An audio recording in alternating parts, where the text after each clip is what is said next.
गंजाम जिला धराकोटे रथयात्रा देखा मिले भिन्न एक परंपरा। आषाढ़ मास शुक्ल पक्ष द्वितीया तिथि गुंडीचा दिन चतुर्था मूर्ति रथारूढ़ हुअंती, किंतु ता परदिन एठी टणा हुए रथ।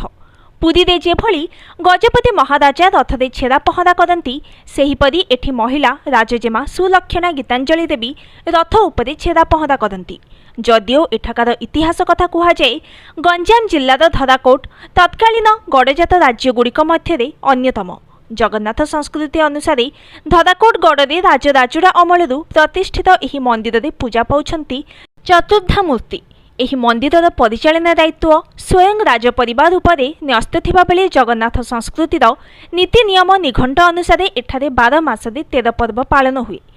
उत्कलीय जगन्नाथ संस्कृति रे सारा विश्व रे रथयात्रा समय रे गुंडीचा दिन रथ टणा जाइथाए। हेले धराकोट गड़े रथयात्रा संपूर्ण व्यतिक्रम और